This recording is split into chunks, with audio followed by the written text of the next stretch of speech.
నాయన మరి ఇప్పుడు నాయన మరి మేము నాయన సరి అయిన రీతిలో అండర్స్టాండ్ చేసుకోవటానికి నాయన మరి ప్రభు ఇతరులకు దాన్ని వెదజల్లటానికి కూడా నాయన మాకు సహాయం చేసి నడిపించమని ఈ మనోలేసు క్రీస్తు వారి పేరట వినయంతో వేడుకొంటున్నాం తండ్రి.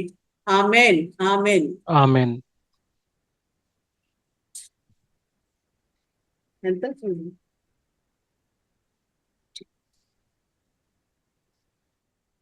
ప్రైజ్ లార్డ్ అండి, అందరికీ ప్రైజ్ లార్డ్ అండి. ఈరోజు మనము ధ్యానించుకునే పుస్తకము మీకా గ్రంథము.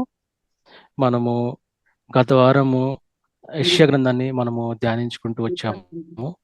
యెషయా గ్రంథంలో ముఖ్యంగా మనము చాలా విషయాలు నేర్చుకుంటూ వచ్చాము పోయిన వారము. ఎవరైతే క్లాస్ వినలేదో దయచేసి ఒకసారి ప్రీవియస్ వీడియో రికార్డింగ్ చూస్తే మీకు ఒక అవగాహన అనేది వస్తుంది. అందులో మనము వారం మనము చాలా విషయాలు నేర్చుకున్నాము. పెద్ద ప్రవక్తలు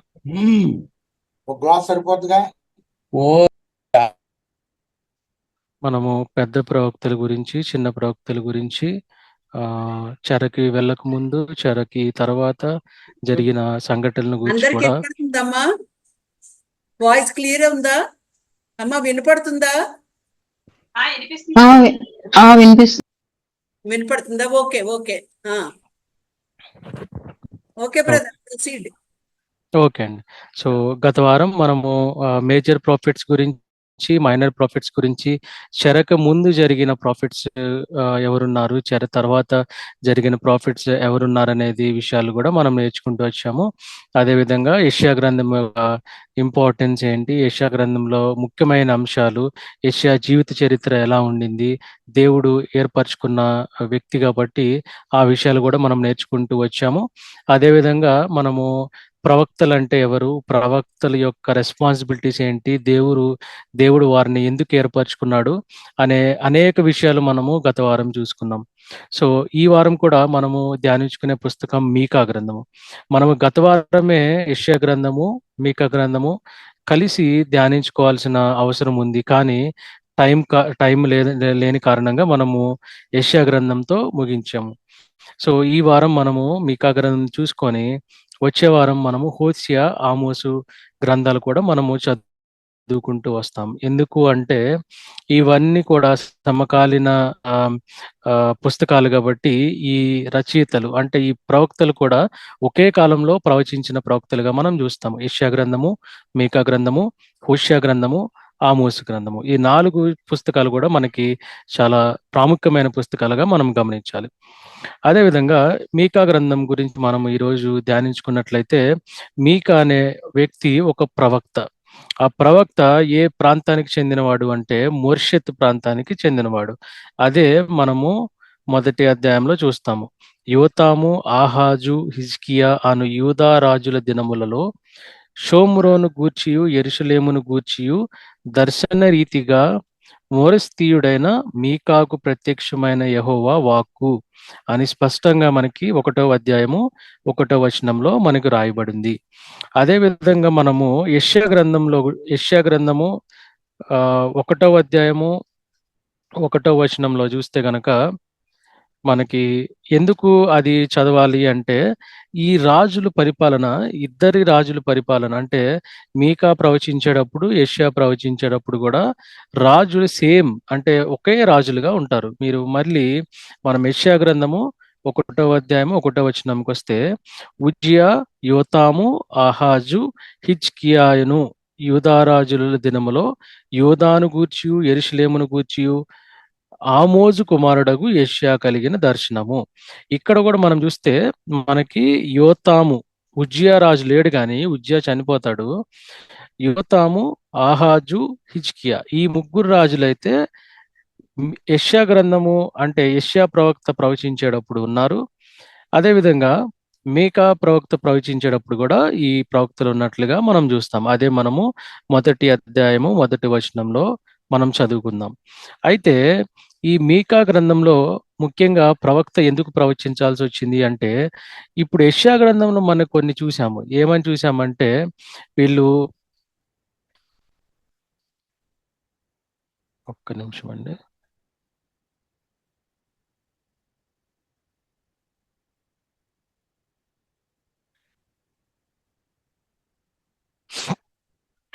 ముఖ్యంగా మనము యెషయా గ్రంథంలో చూసినట్లయితే మనము ఏమని చూసామంటే, ఆ కాలంలో యెరూషలేములో అంటే యూదా ప్రజలు ఎలా అన్య దేవతలను పూజిస్తూ దేవుని ధర్మశాస్త్రాన్ని పాటించకుండా వారు తప్పిపోయారో, వారిని ఉద్దేశించి యెషయా ప్రవక్త వారిని ఒక దారిలోకి తీసుకురావటానికి ఎలా ప్రవక్తించాడో ప్రవక్తగా ఉన్నాడో మనం చూసాం. అదే విధంగా మీకా కూడా ఒకే ఉద్దేశం, అదే ఉద్దేశంతో మీకా ప్రవచించినట్లుగా మనం చూస్తాం.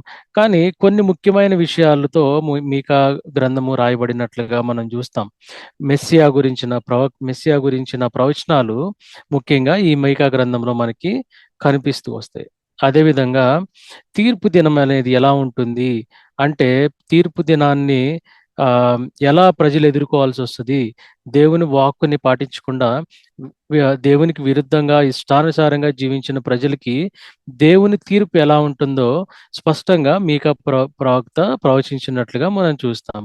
ముఖ్యంగా ఈ బుక్ అంటే ఈ పుస్తకం యొక్క ఉద్దేశము ఎందుకు రాయబడింది అంటే, యూదా ప్రజలకి, లేదంటే మనము గత వారం చూసినట్లుగా ఉత్తర ప్రజలు, దక్షిణ ప్రజలు. ఉత్తరంలో ఉన్న వాళ్ళు ఇజ్రాయెల్ ప్రజలు 10 గోత్రాల వారు ఉన్నారు.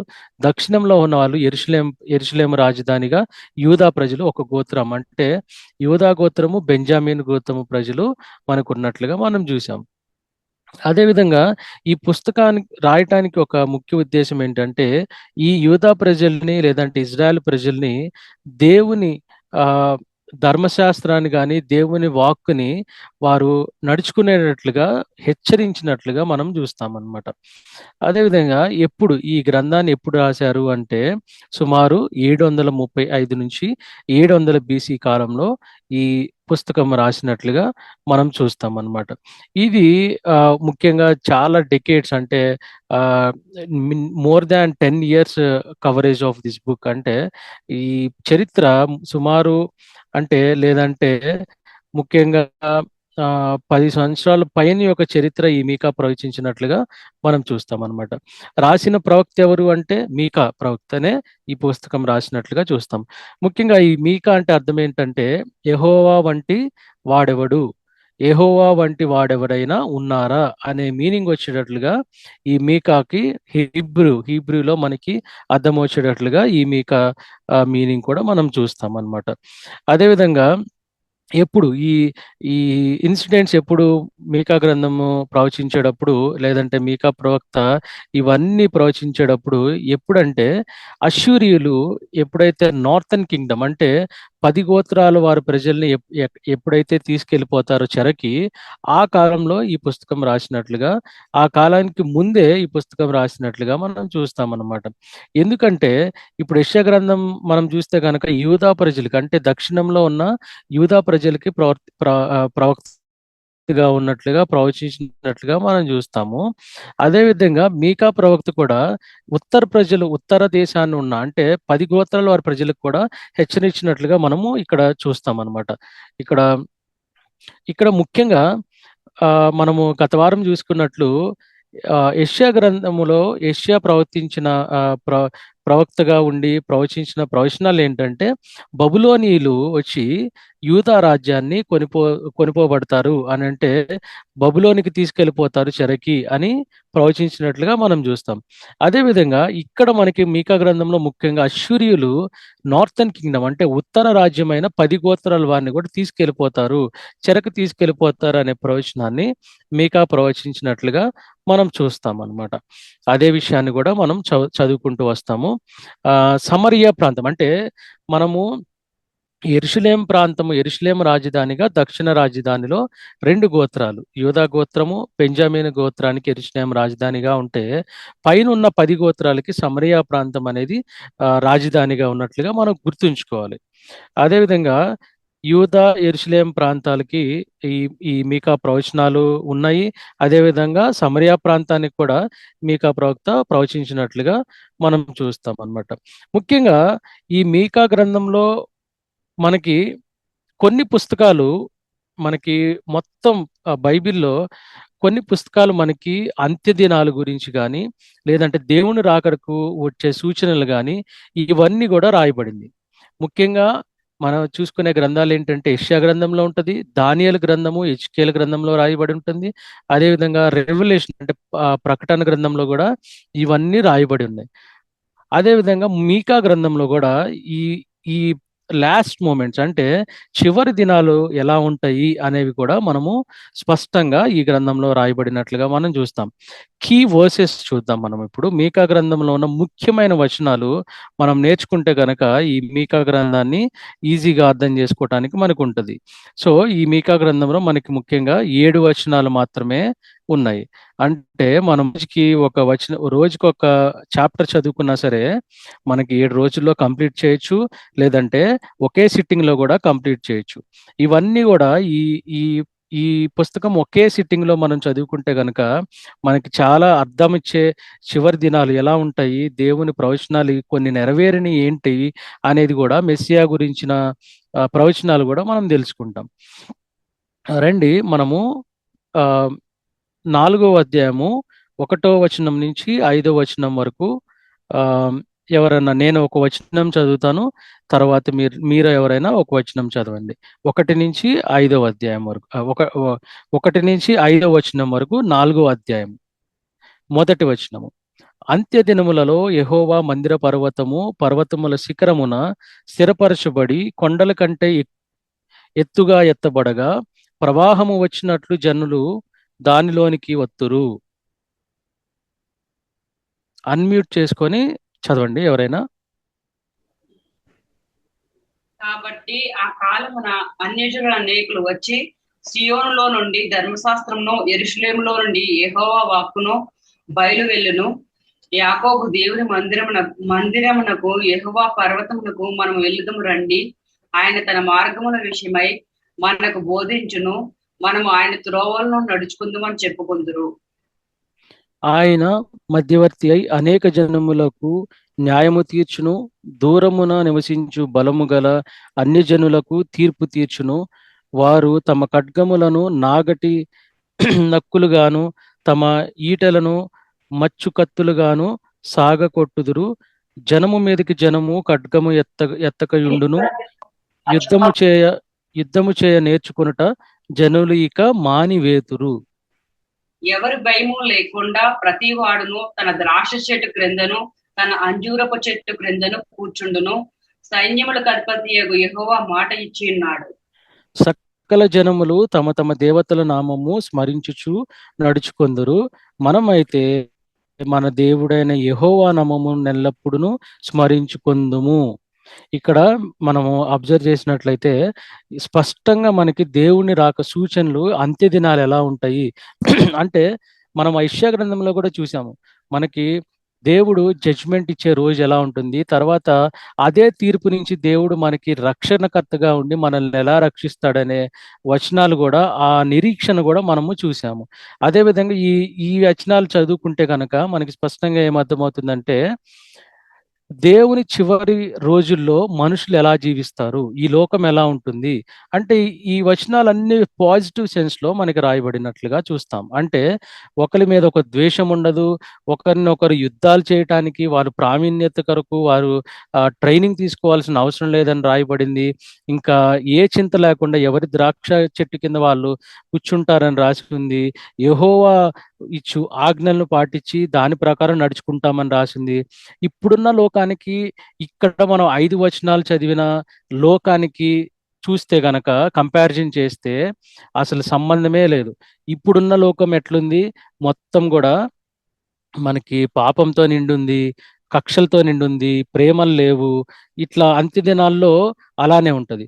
ఈ దేవుడు రాకడ సూచనలు తెలిపే ఈ అంత్య దినాల్లో కంప్లీట్ గా మనకి పీస్, ఇవన్నీ కూడా పీస్ ని డిఫైన్ చేసే ప్రవచనాలుగా మనం చూస్తాం అన్నమాట.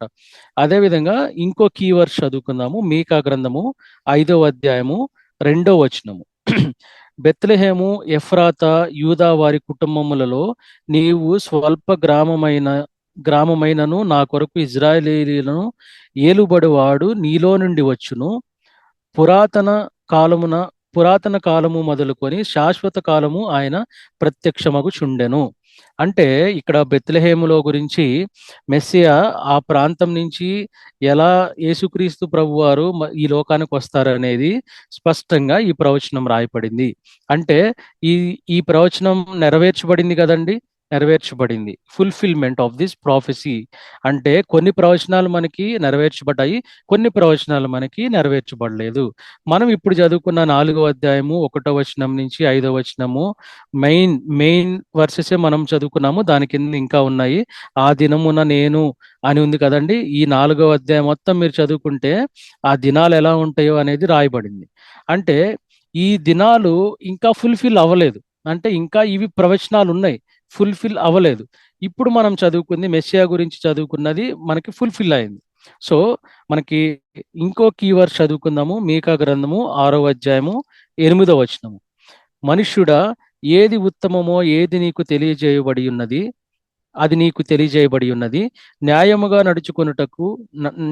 నడుచుకొనుటయు, కనికరమును ప్రేమించుటయు, దీన మనసు కలిగి నీ దేవుని ఎదుట ప్రవర్తించుటయు, ఇంతే కదా యెహోవా నిన్ను అడుగుచున్నాడు. అంటే యేసుక్రీస్తు ప్రభువారు మన నుంచి ఏం కోరుకుంటున్నారు అనేది కూడా స్పష్టంగా ఈ 6వ అధ్యాయము 8వ వచనంలో మనకి తెలుస్తుంది అన్నమాట. ఈ మెయిన్ కీ వర్సెస్ చదువుకుంటే గనక మనకి చాలా ఆత్మీయంగా, వాక్యానుసారంగా ఈ ప్రవచనాల యొక్క ప్రాముఖ్యత మనకి తెలుస్తుంది. అదేవిధంగా ముఖ్యంగా ఈ బుక్ లో కీ పీపుల్ ఎవరని చూసుకుంటే గనక మీకా ప్రవక్త మెయిన్ స్పీకర్ గా, మెయిన్ ప్రవక్తగా ఉన్నట్లు చూస్తాము.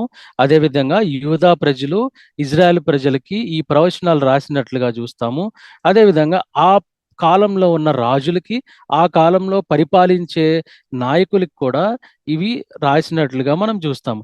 ప్రవచనాలంటే ఓన్లీ అక్కడ కేవలము అక్కడున్న ప్రజలకు మాత్రమే కాదు, అక్కడున్న రాజులకి, అక్కడ పరిపాలించే గవర్నర్స్ కి, అక్కడ పరిపాలించే ఇతర గవర్నమెంట్ లో బాడీస్ కి, వారందరికి కూడా ఎవరైతే చెడు మార్గంలో నడుస్తున్నారో వారిని దేవుని మార్గంలో నడిపించడానికి ప్రవచించినట్లుగా మనం చూస్తామన్నమాట. అదేవిధంగా చాప్టర్స్ డివిజన్ చూసుకుంటే మనకి ముఖ్యంగా మనం అనుకున్నట్లుగా 7 అధ్యాయాలు చూసాం కదండి. ఈ 7 అధ్యాయాలు కూడా మనము డివిజన్ చేసుకుంటే గనక మొదటి 3 అధ్యాయాలు కూడా దేవుని యొక్క తీర్పు ఇజ్రాయెల్ ప్రజల పట్ల, యూదా ప్రజల పట్ల, లేదంటే ఇజ్రాయెల్ రాజ్యం పట్ల, యూదా రాజ్యం పట్ల ఎట్లా ఉండబోతుంది అనేది కూడా ఈ మొదటి 3 అధ్యాయాల్లో మనం చూస్తాము. ఎందుకంటే ఈ ప్రవచనాలన్నీ కూడా అక్కడ జరిగే వ్యభిచారం కానీ, లేదంటే అన్య దేవతల్ని పూజించడం కానీ, అక్కడ వారి ఇష్టానుసారంగా జీవించే జీవితాల గురించి కానీ మీకా ప్రవక్త వారిని హెచ్చరించినట్లుగా ఈ మొదటి 3 అధ్యాయాల్లో మనం చదువుకుంటూ వస్తాం. అదేవిధంగా 4వ అధ్యాయం నుంచి 5వ అధ్యాయం వరకు కూడా మనకి ఇప్పుడే చదువుకున్నాం కదండి. 4 to 5 చాప్టర్స్ కూడా రీస్టోరేషన్ అండ్ హోప్. అంటే 4వ అధ్యాయం మొత్తం కూడా ఫ్యూచర్ హోప్. అంటే రానున్న రోజుల్లో ఎలా ఉంటుంది ఈ లోకము, పరిపాలన ఎలా ఉంటుంది, పీస్ఫుల్ గా ఉంటుంది, ప్రశాంతంగా ఉంటుంది అనే ఇది కూడా మనకి 4వ అధ్యాయంలో చూస్తాము. అదేవిధంగా 5వ అధ్యాయంలో మనకి యేసుక్రీస్తు ప్రభువారు ఈ లోకానికి రావటం వల్ల మనకి రక్షణ ఎలా కలుగుతుంది, మనకి ఒక గొప్ప నిరీక్షణ ఎలా వస్తుంది అనేది కూడా మనము 4వ అధ్యాయం నుంచి 5వ అధ్యాయం వరకు చూస్తాము. అదేవిధంగా 6వ అధ్యాయం నుంచి 7వ అధ్యాయం వరకు చూస్తే దేవుని యొక్క కనికరం గురించి స్పష్టంగా రాయబడింది. అంటే God's grace for his people and దేవుడు మనల్ని పునరుద్ధరించుకొని ఎలా తన సన్నిధికి చేర్చుకుంటాడు మనల్ని అనేది 6వ అధ్యాయం నుంచి 7వ అధ్యాయం వరకు కూడా మనకి స్పష్టంగా కనిపిస్తుంది అన్నమాట. అదేవిధంగా కొన్ని ప్రవచనాలు గనక మనము ఈ మీకా గ్రంథంలో చూసుకుంటే గనక కొన్ని ప్రవచనాలు చూసుకుందామండి మనము. అవి మనము కొత్త నిబంధనలో కూడా కంపారిజన్ చేసుకొని చూసుకోవచ్చు మనము. ఎవరైనా మత్తయి సువార్త 2వ అధ్యాయము 5-6 వచనాలు చదవండి.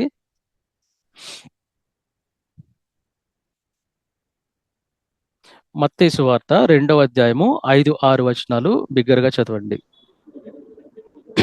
అందుకు వారు యూదయ బెత్లెహేములోని ఏలయనగా యూదయ దేశపు బెత్లెహేమో, నీవు యూదా ప్రధానులలో ఎంత మాత్రమును అల్పమైన దానవు కావు.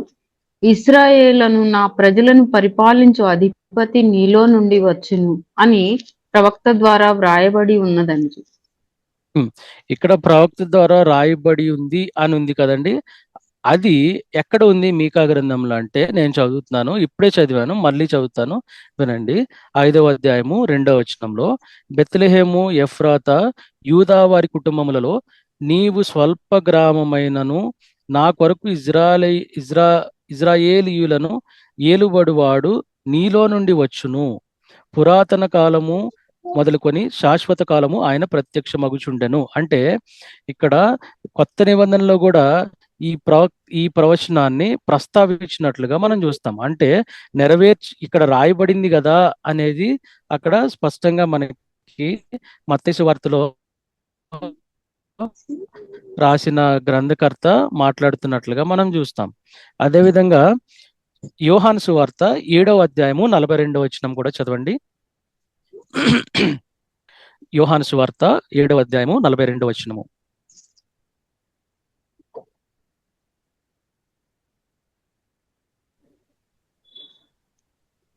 క్రీస్తు దావీదు సంతానంలో పుట్టి దావీదు ఉండిన బెత్లెహేమును గ్రామములో నుండి వచ్చునని లేఖనము చెప్పుట లేదా అనిరి.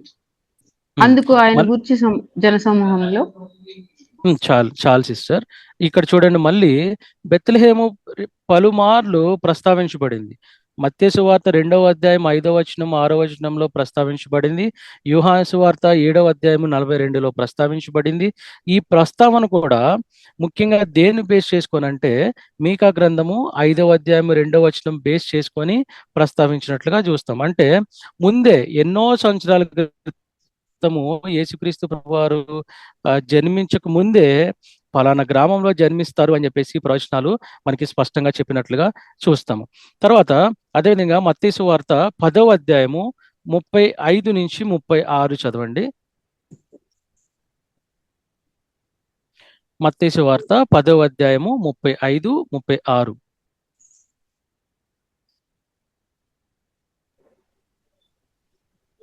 ఒక మనుషునికి వాని తండ్రికి కుమార్తెకును ఆమె తల్లికిని కోడలికిని ఆమె అత్తకును విరోధము పెట్టవచ్చుతిని. ఒక మనుషుని ఇంటి వారే అతనికి శత్రువులగుదురు. తండ్రినైనను తల్లినైనను నాకంటే ఎక్కువగా ప్రేమించువాడు నాకు పాత్రుడు కాడు. కుమారునైనను కుమార్తెనైనను నాకంటే ఎక్కువగా ప్రేమించువాడు నాకు పాత్రుడు కాడు. ఇక్కడ అంత్య దినాల్లో గాని ఎట్లా మనుషులు ప్రేమలు చల్లారిపోతాయి అనే దాన్ని మీకా ప్రవక్త ముందుగానే ప్రవచించినట్లుగా మనం చూస్తాము.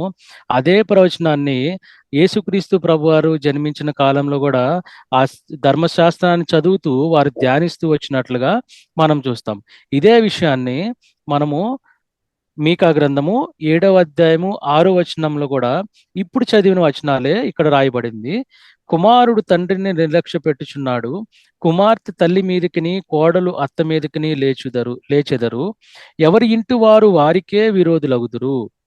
అయినను యెహోవా కొరకు నేను ఎదురు చూచెదను, రక్షణకర్తయగు నా దేవుని కొరకు నేను కనిపెట్టి ఉందును, నా దేవుడు నా ప్రార్థన ఆలకించును అనేది ఇక్కడ స్పష్టంగా రాయబడినట్లుగా ముందే మీకా ప్రవక్త రాసినట్లుగా చూస్తాం. అదేవిధంగా ఇవన్నీ కూడా ప్రవచనాలు మనకి పాత నిబంధనలో కొత్త నిబంధనలో రిఫర్ చేసిన ప్రవచనాలు మనం చూస్తున్నాం. ఇంకోటి చివరిగా రోమాపత్రిక 9వ అధ్యాయము 26, 27 చదవండి. రోమాపత్రిక 9వ అధ్యాయము 26, 27.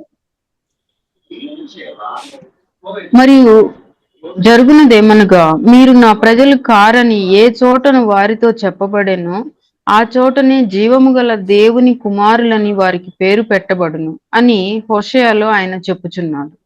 మరియు ప్రభువు తన మాట సమాప్తము చేసి క్లుప్తపరిచి భూలోకమునందు దానిని నెరవేర్చును గనుక ఇశ్రాయేలు కుమారుల సంఖ్య సముద్రపు ఇసుక వలె ఉండినను శేషమే రక్షింపబడునని యెషయాయును ఇజ్రాయేలును గూర్చి బిగ్గరగా పలుకుచున్నాడు. ఇవే వచనాలు చదవండి సిస్టర్. మరియు యెషయా ముందు చెప్పిన ప్రకారము సైన్యములకు అధిపతియగు ప్రభువు మనకు సంతానము శేషింప చేయకపోయిన ఎడల సొదొమ వలె నగుదుము, గొమొర్రాను పోలియుందుము. ఇవే అట్లయితే వచనాలు మనం కూడా ఏమందుము? చాలు సిస్టర్. ఇవే వచనాలు ఇజ్రాయెల్ ప్రజల గురించి ముందుగానే యెషయా ప్రవక్త ప్రవచించినట్లు, మీకా ప్రవక్త కూడా ప్రవచించినట్లు మనం చూస్తాము.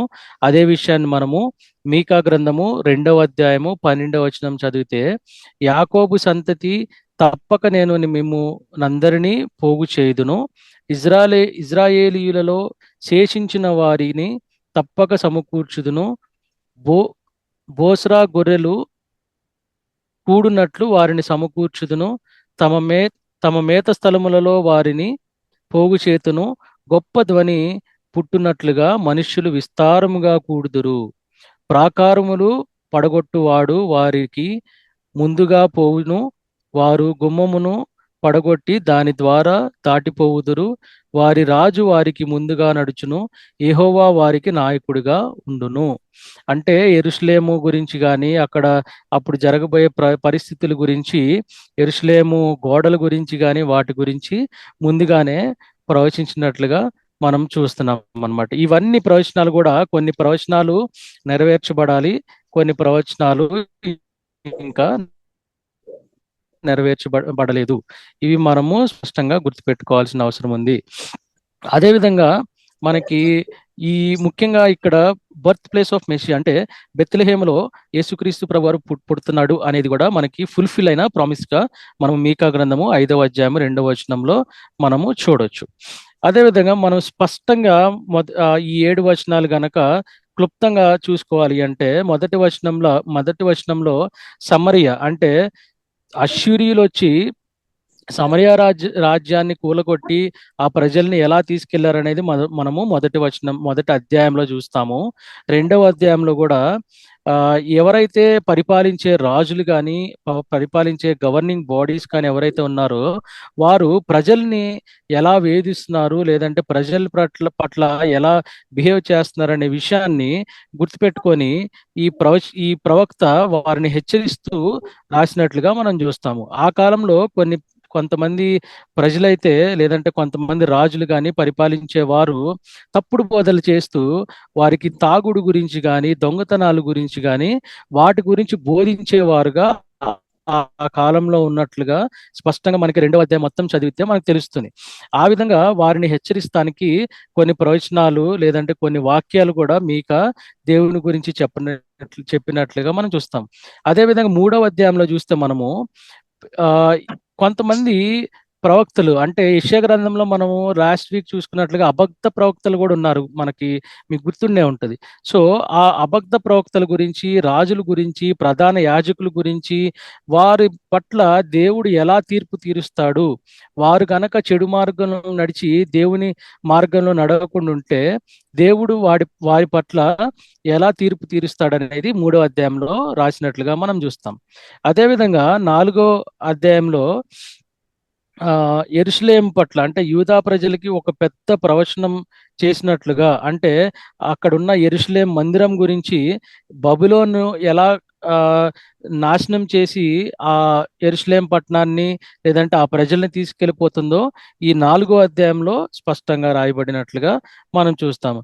ఆ తర్వాత యెరూషలేము పట్టణము కూల్చిన తర్వాత కూడా దేవుడు వారిని సమకూర్చి మళ్ళీ బబులోను నుంచి విడిపించి యెరూషలేము పట్టణానికి తీసుకొచ్చి మళ్ళీ ఆ యెరూషలేము మందిరాన్ని వారి చేతే మళ్ళీ కట్టించినట్లుగా దేవుడు వారిని ఎలా విమోచిస్తున్నాడో కూడా ఈ 4వ అధ్యాయంలో మనం చూస్తాము. అదే ఇక్కడ స్పష్టంగా 10వ అధ్యాయంలో చూడండి, 10వ అధ్యాయంలో 4వ అధ్యాయం 10వ వచనంలో, సియోను కుమారి ప్రసూతి స్త్రీవ వలె నీవు వేదన పడి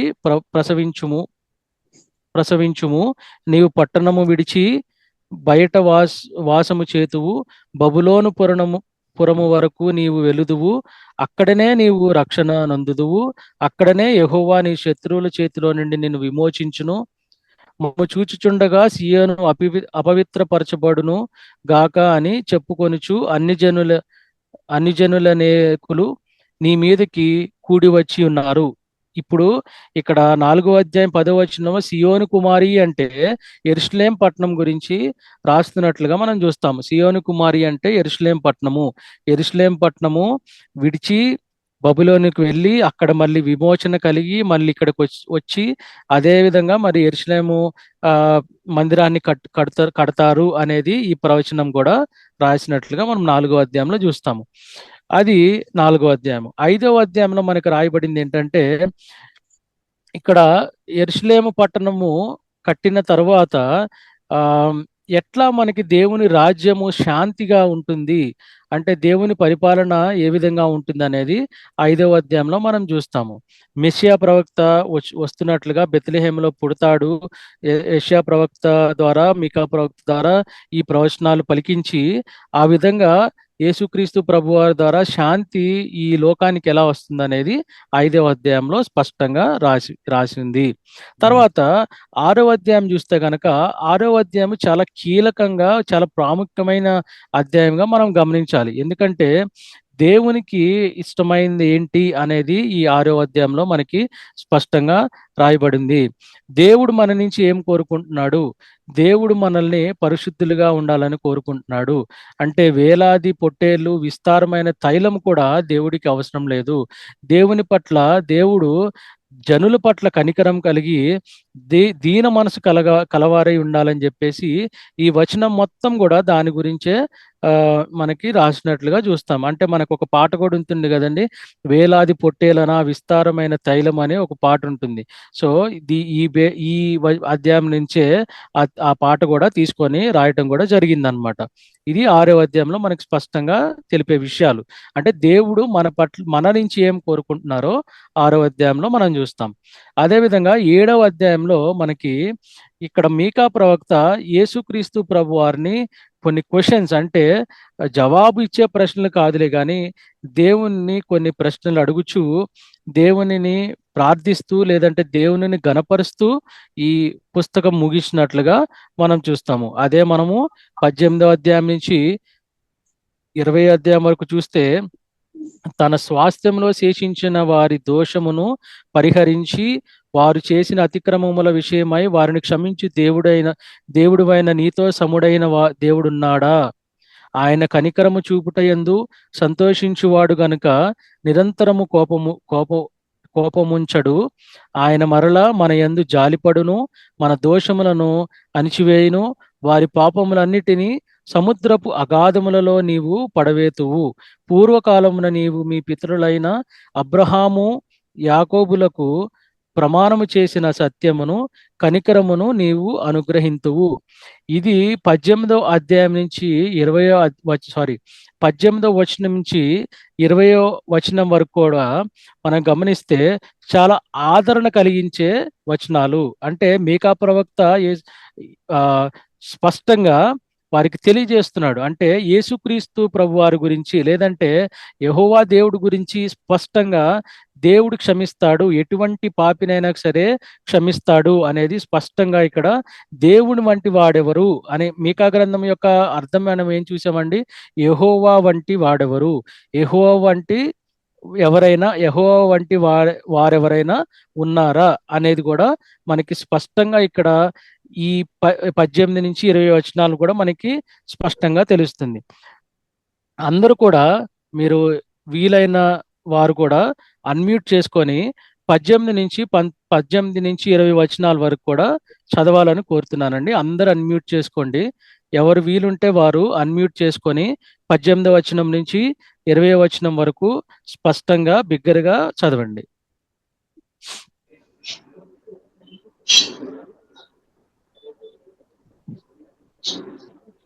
చదవండి. తమ స్వాస్థ్యంలో శేషించిన వారి దోషమును పరిహరించి వారు చేసిన అతిక్రమముల విషయమై వారిని క్షమించు దేవుడువైన నీతో సమమైన దేవుడున్నాడా? ఆయన కనికరము చూపుటయందు సంతోషించువాడు కనుక నిరంతరము కోపముంచడు. ఆయన మరలా మన యందు జాలిపడును, మన దోషములను అణచివేయును. వారి పాపములన్నిటినీ సముద్రపు అగాధములలో నీవు పడవేతువు.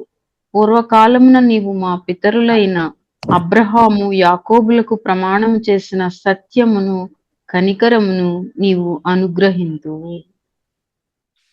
ఉమ్. ఇది స్పష్టంగా ఎవరైతే చదవలేకపోయారో కంపల్సరీగా మళ్ళీ మీరు వీలున్నప్పుడు ఈ 3 వచనాలు కూడా స్పష్టంగా చదవాలని కోరుతున్నానండి. ఎందుకు అంటే ఈ చాలా ప్రాముఖ్యమైన వచనాలండి ఇక్కడ. ఎందుకంటే ఈ ఒక్క వచనం చూడండి ఇక్కడ, ఆ క్షమించు దేవుడవైన నీతో సముడైన దేవుడున్నాడా అంటే, ఈ లోకంలో మనల్ని క్షమించేవారు ఎవ్వరూ లేరు. మన సొంత వాళ్ళే క్షమించకపోవచ్చు, మన తల్లిదండ్రులే మనల్ని క్షమించకపోవచ్చు, మన మనతో పుట్టిన సహోదరులు సహోదరులే మనల్ని క్షమించకపోవచ్చు. కానీ యేసుక్రీస్తు ప్రభువారు ఎట్లా అంటే ఎంతటి పాపినైనా క్షమిస్తాడు, ఎంతటి ఘోరమైన పాపం చేసిన వ్యక్తినైనా క్షమిస్తాడు అనే నిరీక్షణ మనకి మీకా ప్రవక్త ద్వారా అప్పుడున్న యూదా ప్రజలకి ఇప్పుడున్న ప్రజలకు కూడా ఒక గొప్ప నిరీక్షణ మనకి ఇచ్చినట్లుగా చూస్తాము. ఎందుకంటే ఈ పాప క్షమాపణ అనేదే మనకు లేకపోతే మనము నరకానికి పాత్రలుగా ఉంటాము. ఇప్పుడు మనకి క్షమాపణ అనేది మనకి వచ్చింది కాబట్టి ఆ దేవుడే మనం క్షమిస్తున్నాడు కాబట్టి మనకి నరకానికి పాత్రులుగా కాకుండా పరలోకానికి పాత్రులుగా, పరలోకాన్ని స్వతంత్రించుకునే ప్రజలుగా మనల్ని ఏర్పరచుకున్నట్లుగా ఈ మీకా గ్రంథంలో స్పష్టంగా మనందరికీ ఆదరణ ఇచ్చే మాటలు ఈ ముఖ్యమైన 3 వచనాలు కూడా ఉన్నట్లుగా మనం చూస్తాం. అయితే ఈ మీకా గ్రంథం గురించి మనం నేర్చుకోవాల్సిన పాఠాలు ఏంటంటే, దేవుని యొక్క ఉగ్రత లేదంటే దేవుని యొక్క తీర్పు ఎలా ఉంటుంది, అదేవిధంగా దేవుడు తీర్పు తీర్చిన తర్వాత కూడా మనల్ని దేవుడు ఎలా క్షమిస్తాడు, ఎలా మనల్ని రీస్టోర్ చేస్తాడు, మనల్ని ఎలా రీస్టోర్ చేసి దేవుని యొక్క నిరీక్షణ మనకిచ్చి మనకు ఒక గొప్ప నిరీక్షణ చేత మనం ఒక పరలోకానికి చేరగలుగుతాము అనే నిరీక్షణ ఈ మాటల్లో స్పష్టంగా మనకి ఎలా ఇచ్చాడో వాటిని బేస్ చేసుకొని మన జీవితం అనేది వాటిని బట్టి మనము ఇతరుల్ని ప్రేరేపించినట్లుగా లేదంటే ఇతరుల్ని క్షమించేవారిగా ఉండి, ఎందుకంటే మనకి న్యూ టెస్ట్మెంట్లో ఉంటుంది కానీ మనం క్షమిస్తేనే దేవుడు మనల్ని క్షమిస్తాడు. అంటే మనం ఇతరుల్ని క్షమించే ప్రజలుగా ఉండాలి, ఇతరులకి దేవుని గురించి చెప్పే ప్రజలుగా ఉండాలి. ఈ పాయింట్స్ అన్ని కూడా మనము ఈ పుస్తకము లేదంటే ఈ మీకా గ్రంథం ద్వారా మనము తెలుసుకోవాల్సిన ముఖ్యమైన వచనాలుగా ఉంటాయి. సో ఇంతటితో మనకి ఈ మీకా గ్రంథం పూర్తయింది. స్పష్టంగా ఇందులో 7 అధ్యాయాలు ఉన్నాయి కాబట్టి మీరు ఎంతో టైం పట్టదు కాబట్టి మీరు స్పష్టంగా వీటిని ఒకసారి చదువుకోవాలని కోరుకుంటున్నానండి. అదేవిధంగా మనకి యెషయా గ్రంథం ఒక్కటే 66 పుస్తకాలు, కానీ మిగతా ప్రవక్త గ్రంథాలన్నీ కూడా చాలా తక్కువ అధ్యాయాలు ఉన్న పుస్తకాలే. 7 వచనాలు లేదంటే 6 వచనాలు లేదంటే 3 వచనాలు అలా ఉన్న వచనాలు కూడా మనం చూస్తాము. సో ముఖ్యంగా నెక్స్ట్ క్లాస్కి మనం ఏం చేయాలంటే హోషేయ గ్రంథము, ఆమోసు గ్రంథము మనం చదువుకుంటూ వస్తాం కాబట్టి ముందుగానే మీరు ఆ 2 అధ్యాయాలు కూడా ఒకసారి హై లెవెల్లో ఒకసారి చదువుకొని వస్తే గనక మనము చెప్పే వాటిని కూడా మనము ఇంకా ఎక్కువ మంచిగా ధ్యానించుకోవడానికి మనకి ఉపయోగపడుతుంది. సో ఆ విధంగా మనం సిద్ధపూర్వకంగా ఆ రెండు పుస్తకాలు కూడా నెక్స్ట్ వీక్ చదువుకొని రావాలని మీ అందరినీ కోరుకుంటున్నాను. ఇంతటితో ఈ మీకా గ్రంథము కంప్లీట్ అయిందండి. ఈ కొద్ది సమయాన్ని దేవుడు దీవించును గాక. ఆమేన్.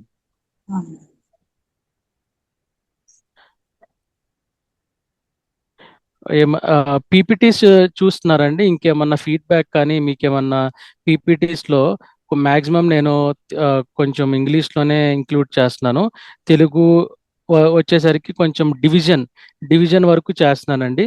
ఇంకా మీకు ఎలా కావాలో చెప్తే పీపీటీస్ కానీ లేకపోతే ఇంకేమన్నా ఇంప్రూవ్మెంట్స్ కానీ ఎలా కావాలో చెప్తే దాని ప్రకారం మనం దాన్ని ఇంప్లిమెంట్ చేసుకుందామండి. ఎవరైనా చెప్తారండి ఇంకేమన్నా?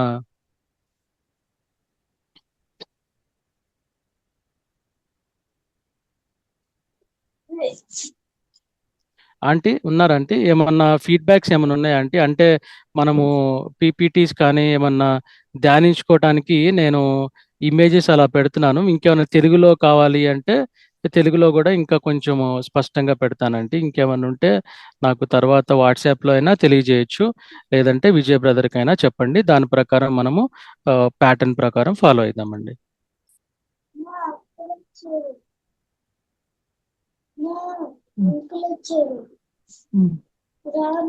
మనం చివరి ప్రార్థనతో ముగించుకుందాం ఆంటీ. ఎవరన్నా ప్రార్థన చేయండి. అందరికీ వందనాలండి. వందనాలు. మన మేరీ సుందర కుమార్ గారు ప్రార్థన నడిపిస్తారు. క్లోజింగ్ ప్రేయర్ ఆశీర్వాదాలు ఇస్తారు. ఆశీర్వాదం మీరు ఇవ్వండి. ప్రేయర్ చేస్తాను మేడం. సరే అమ్మా. స్తోత్రం స్తోత్రం స్తోత్రం స్తోత్రం తండ్రి. మహోన్నతుడా, సర్వోన్నతుడా, సర్వశక్తిమంతుడా, నిత్యుడా, నీకు వందనాలు. స్తోత్రం తండ్రి. అయ్యా నాయన, ఈ దినము మరి నాయన మీ యొక్క కృపను బట్టి నాయన మరి మీ యొక్క గ్రంథంలో నాయన మరి ఉన్నటువంటి ప్రతి ఒక్క విషయాన్ని కూడా మాకు విపులంగా తెలియజేసినందుకు మీకు వందనాలు. స్తోత్రం తండ్రి. నాయన బ్రదర్ని బట్టి మీకు వందనాలు. స్తోత్రం తండ్రి. నాయన కూడి వచ్చిన ప్రతి ఒక్కరిని ఆశీర్వదించండి, దీవించండి ప్రభా. మీ జ్ఞానంతో నింపండి ప్రభా. నాయన వాక్యములో ఉన్న సత్యాలను మేము తెలుసుకునేటట్లుగా నాయన మీరు మాకు ఇచ్చినటువంటి ఈ చిన్న అవకాశాన్ని బట్టి మీకు వందనాలు. స్తోత్రం తండ్రి. మహోన్నతమైన దేవా, నీకు వందనాలు, స్తుతులు, స్తోత్రం చెల్లించుకుంటూ నాయన మళ్ళీ తిరిగి మేము క్లాసుకు చేరటానికి నాయన మేము చెప్పినటువంటి ప్రతి ఒక్క విషయాన్ని కూడా మరి గ్రహించుకొని నాయన మళ్ళీ తిరిగి మేము చదివి మరి అవగాహన చేసుకొని అనేక మందికి మేము ఆ విషయాలు తెలియజేయటానికి మాకు మంచి జ్ఞానాన్ని, తెలివిని, వివేకాన్ని, విజ్ఞానాన్ని మాకు దయచేయమని వేడుకుంటున్నాను తండ్రి. అయ్యా నీకే స్తుతులు, స్తోత్రం తండ్రి. పరిశుద్ధాత్మదేవా, నీకు వందనాలు. స్తోత్రం తండ్రి. అయ్యా నీ యొక్క కృపలో మమ్మల్ని అందరినీ భద్రపరచండి. మా కుటుంబాలన్నీ స్థిరపరచండి, బలపరచండి ప్రభా. మా బిడ్డల్ని ప్రతి ఒక్కరిని ఆశీర్వదించి దీవించండి ప్రభా. మాకు మరి నేర్పించినటువంటి ఈ బ్రదర్ని కూడా దీవించి వారి కుటుంబాన్ని దీవించి ఆశీర్వదించి ప్రతి ఒక్కరిని కూడా నాయన నీ కృపలో భద్రపరచమని నజరేయుడైన యేసుక్రీస్తు దివ్యనామములో అడిగి వేడుకొంచున్నాను తండ్రి. ఆమేన్. ఆమేన్. మన తండ్రి అయిన దేవుని నుండి కుమారుడైన యేసుక్రీస్తు కృపయు పరిశుద్ధాత్మ సహవాసము ఇప్పుడును ఎల్లప్పుడును కూడి వచ్చిన మనకందరికి ఇప్పుడును ఎల్లప్పుడును సదాకాలము తోడైయుండును గాక. ఆమేన్. ఆమేన్. ప్రైజ్ లార్డ్ అండి. దేవుడు మిమ్మల్ని మీ కుటుంబాన్ని దీవించును గాక. శాంతకుమారి గారు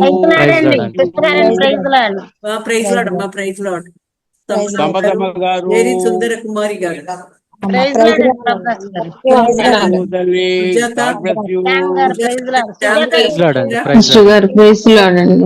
లార్డ్ అండి. అందరికీ ప్రైజ్ లార్డ్ అండి. రికార్డింగ్ ఆపేసేయండి.